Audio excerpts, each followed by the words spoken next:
Welcome back to my YouTube channel after the summer break, everybody. And my guest today is Janice Kephart, who was one of the counsels for the 9/11 Commission, and she dealt with the terrorist travel plans, with the immigration issues. She's one of the authors of the monography called 9/11 and the Terrorist Travel. And of course, this is what we're discussing today in this interview with Janice. Thanks for your time, Janice. Thanks for joining me today.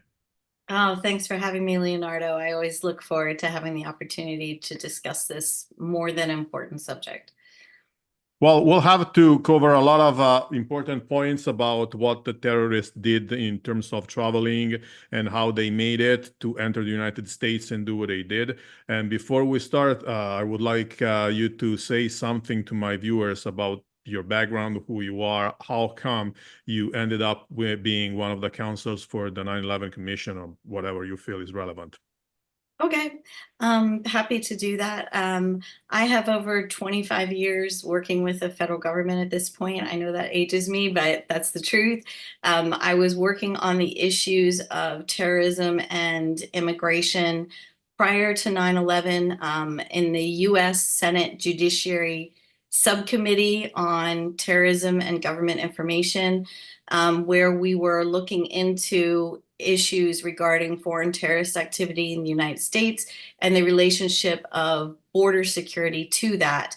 And I think I was literally the only person that had correlated national security with border security prior to 9/11 in the work that I did on the 1993 World Trade Center bombing, where we looked at the issues of foreign terrorists who had come into the United States and committed atrocities or attempted to commit atrocities, not all of which are still known within the U.S. But we were very concerned that a 1993 World Trade Center attack would be attempted again. I never anticipated that it would be attempted the way that it was, but we were very familiar with bin Laden. We made public his fatwa against all Americans in a hearing that we held on the 5-year anniversary of the 1993 World Trade Center bombing, and we did a big report on that. So that is kind of how I came to be a 9/11 Commission counsel in the area of borders. I had published government information on it that was visible. And even though I'd been home for 2.5 years raising young children, but when 9/11 happened, I applied and there was a huge stack of resumes. I'll never forget walking in on a snowdrift day in Washington, D.C. and seeing the executive director with a pile probably 3 feet high of resumes on his desk. And I thought, there's no way. I haven't worked in 2.5 years. But I think because I had been correlating the issues of national security, terrorism, borders, and identity, and successfully passed some legislation that was signed by President Clinton on identity, he saw some potential. So I was very lucky and privileged to get on the 9/11 Commission staff, do all the work that I did there. It was very intense. And after that, the issue of borders and terrorist travel was so new that I was always a staffer. I had never had an intent to go public, but the Senate came to me and said, we need you to testify before your old committee you used to work for and discuss these issues of terrorist travel and explain to us what it is and what we need to do about it. And that hearing catapulted me into every news organization, many other testimonies before Congress, before the United Nations, etc. And so I spent many, many, many years trying to make sure that our 9/11 Commission recommendations on terrorist travel and identity were implemented, were turned into law and then implemented. So most of that has successfully happened over the last 20 plus years. And so I sit here today sort of looking back on 25 years with the federal government and very proud of what I've been able to do to support moving positive security change through that supports all interests out there, facilitation of travel and security of travel. So that's sort of a nutshell. I own 2 businesses now. Yeah, I'm an entrepreneur as well. So yeah, so there's that. So that's basically it. But I'm happy to educate on this subject of terrorist travel and what we learned. Sure, it's very important. So let's start from the basics. Even before 9/11, the terrorists used to use different names, fake documents, and aliases while traveling the world Right. before the attacks. Can you tell us something about how it worked? Yeah. So, in a nutshell, for al-qaeda in general, they would have safe houses. And in these safe houses, they would gather IDs from all their terrorists. When they would go into these safe houses, they would then go into, for example, Afghanistan without their IDs. So they had a whole cache of IDs. When someone died, they would recycle that ID, usually a passport, and either find somebody that looked like that person that had passed away and match them, and then that the living person would take on the alias of the person who had passed away, or they would swap out photos, or they would swap out names. They also had very strongly designated terrorist routes whereby they would tell recruits, you're going to this location, you're meeting this person, they will take you to this other location, and they would be told what to do all along the way, usually stripping them of their original identity along the way. The other thing that would happen is that within the passports themselves, and we determined this at the end of our work at the 9/11 Commission and weren't enabled to expand upon it, but with our work with our intelligence community here in the US, we determined that there were actual travel stamps within the passports that allowed them to pass through Iran, for example, without their passport getting stamped by Iran, which was imperative for a Saudi, right, to not have his passport stamped by an Iranian, because then he wouldn't be able to get back into Saudi. Sure. So there were a number of places where there was, in that case, there was Iranian direct governmental Iranian support for allowing passage through.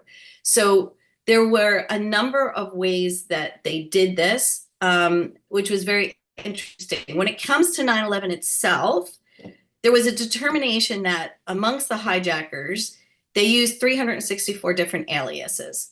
Now, that said, it was mostly different spellings of their names. It's hard to convert, of course, from Arabic to English, right? So that's part of it. But when they actually came into the United States, they had made the terrorist travel decision to use all their real identities. What they did, though, was most of them, 14 of the 19 hijackers, got new passports. So all the old travel was gone out of their passports, and it looked anew. They got these new passports and then they would go and get a US visa. And the US visa would be based on the fact that they had a clean record. But they were using their real names when they actually came into the United States. So there was a nuance that they used when they traveled into the United States that they were not using elsewhere. Elsewhere in the world, they were using a lot of fraud, identity fraud. In the United States, they were not.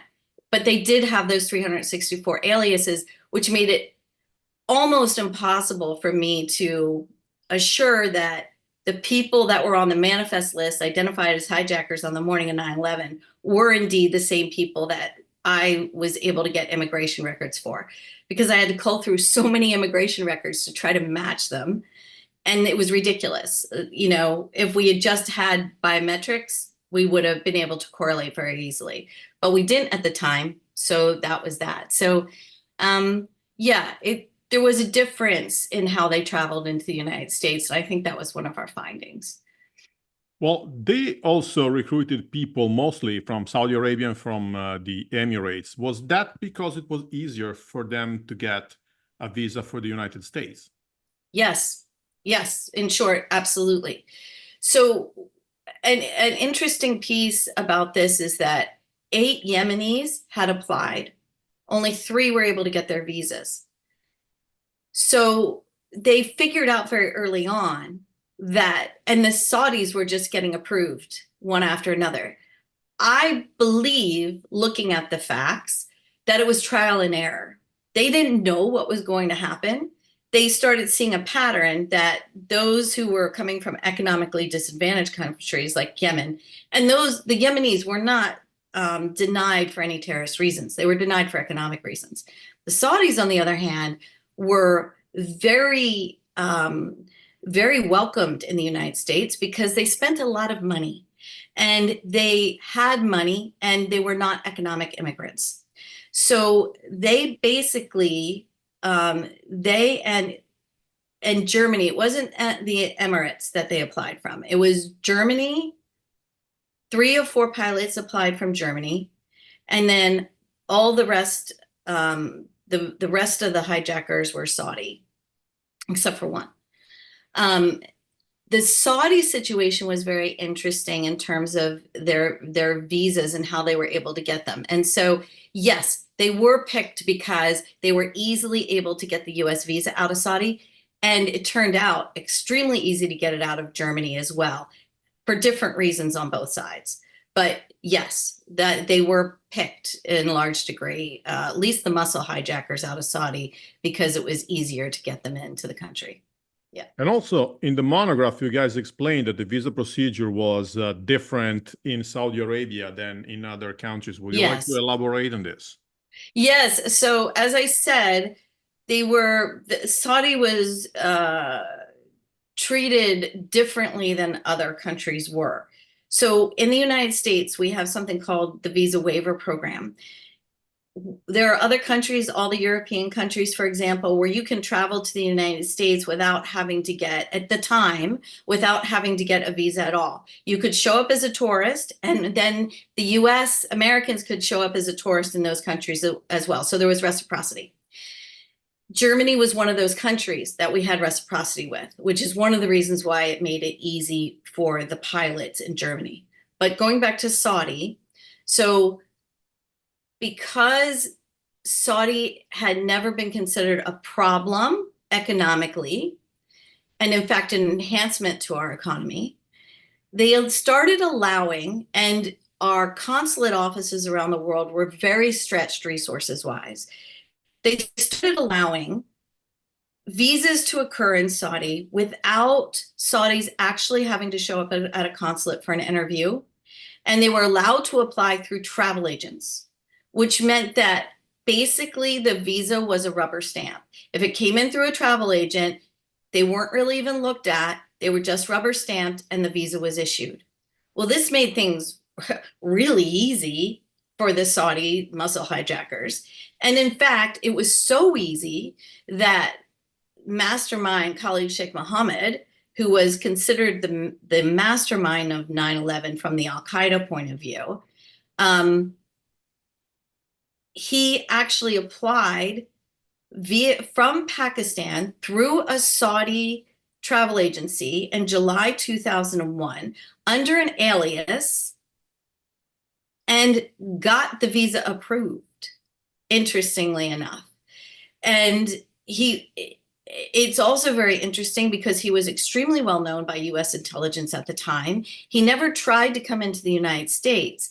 And I don't know if he was thinking that he might come if he needed to, or if he was just testing the system, because he was also their terrorist travel lead. So I wonder if in part he was testing the visa system and how easy it was. Maybe both. But that is how easy it was, that somebody applying from Pakistan through a travel agency with a fraudulent name was rubber stamped through the process. So Saudi was, we called it a de facto visa waiver country because the visas were so easy to get. You explained Germany us was a little bit different. you explained us that it was very easy back then to get a visa or to enter the United States. Anyway, did the procedure change after the 1993 attacks? And if so, No. how? No, nothing changed after 1993 at all. And that was part of the reason why I was working on the issue prior to 2001, in the late 1990s. Nothing changed. And in fact, I had the way the US government system works in the Congress is you have committees that have oversight over departments. So I had oversight over the Department of Justice. The Department of Justice at that time held our immigration system. And so I was asking a lot of questions about back in 1997 and 1998, what is your national security policy? I was diving into the border security issues. At the time, there was a student visa issue as well that was national security related as well. And we were diving into all these issues and finding that there was nothing happening on the immigration side. The border security, what they would say is, well, it's the FBI's responsibility to secure the United States. And my response always was, but they're not sitting at the border. They're not at the ports of entry. So how is the FBI going to stop them from coming in? And it was very much it's not our job. So no, nothing changed until after 9/11. And that is one of the reasons why we were so stalwart, having had that experience in the Senate. I was intent that our commissioners help us draft recommendations that were very strong in terms of border security. Well, one of the things that a lot of people fail to understand is that al-qaeda actually had many problems entering their operatives into the United States because they managed to have 19 hijackers, but they tried to have more people coming in, and a lot of them were stopped. And some of them actually entered the United States, but could not take part to the attacks, for instance, Zacharias Moussaoui. So what I'm trying to understand here is how come they tried to have so many operatives in the United States? Was it to have spares? Well, the irony is that they ended up with not enough, right? It was Yeah. supposed to be 20 hijackers, and they ended up with 19 and went anyway. And who knows if the 20th hijacker had been on the plane in Pennsylvania, if the pilot, Ziad Jarrah, would have crashed that plane as he did, as he, corkscrewed it into the ground and suicided it. We have no idea what would have happened. But the irony is that they were desperately trying to get people in and at the end there to fill that void. And to be honest, I don't actually know anything beyond the facts of what we had, right? So I can't surmise what was going on with the other people that they had here or what actually happened. I don't know the answer to that. What I do know is that they were short on 9/11, and I know that story very, very well of that 20th hijacker because I actually was the person that was investigated it and revealed it to our commissioners and then to the world about what actually happened with that 20th hijacker. So to me, there weren't a lot of extra people here. There were not enough people here. So that's how I would answer that. Well, you mentioned Mohammed al-Katami, who was supposed to be the 20th hijacker who got blocked at the U.S. Customs in Orlando, Florida, and we're absolutely sure that he was the 20th hijacker because we know he was the 20th hijacker. Because Mohammed Atta was waiting for him. That's right. Mohammed Atta, who was the ringleader on 9/11, he was one of the pilots. He was the one who organized everybody and whipped everybody into shape. Was here illegally, by the way, on 9/11 and should not have been allowed back in. One of the things we haven't mentioned is that the four pilots left and re-entered the United States 17 times between the four of them. And Atta should have been stopped in January 2001 because he had violated the terms of his visa. And the immigration officer in the secondary inspection just shrugged it off and let him in. And he absolutely should not have. It was a clear violation of the terms of his visa and US law, and he should not have been allowed in. So that being super important, he was waiting for al-Qahtani. He waited for al-Qahtani for hours on the upstairs of the area where you could wait at an airport for somebody to come in. Al-Qaeda was in for hours with Melendez, the officer. That particular border inspector, we were very lucky because he was a former Army intelligence officer who knew how to interview people and understood body language. And he could tell that something was very off with this young man. He couldn't speak any English. He was very belligerent, etc. So Atta, we know Atta was up there. The car that he had rented was in the parking lot for all those hours. And eventually he just left. But yes, we know mostly the proof that al-Qaeda was the 20th hijacker is that they had Muhammad Atta on surveillance in his car in the parking lot. And that was all the proof that we needed to know that he was the 20th hijacker, outside of extensive interviewing on my part of Mr. Melendez and his interviews of al-Qaeda. Okay. But we did not know about that. We discovered that during the course of our investigation. We did not know about that going into it. So, what I was going to ask is if you can explain us what happened with al-Qaeda, but you probably already answered this question. I don't know if there's anything else that you want to add. If so, feel free. No, I mean, he was returned back on another flight. At the time, if somebody was not allowed admission, the airline itself had to pay for the return of that person. And yeah, that's what happened to him at the time. Yeah, so no, no more. Officer Melendez Perez had to fight against his superiors. Just know that Orlando was a place where Saudis came in frequently. So because of Disney World, and they were frequent visitors to Disney World. And so they clearly, to me, because, okay, the other hijackers, the muscle hijackers, had all come in pairs of 2 or 3s because none of them spoke English, right? So they were coming in pairs of 2 to 3. To me, it looked like they were looking after each other as they were coming into the United States, right? But Katami was by himself. So I think, and Atta was based in Florida at the time.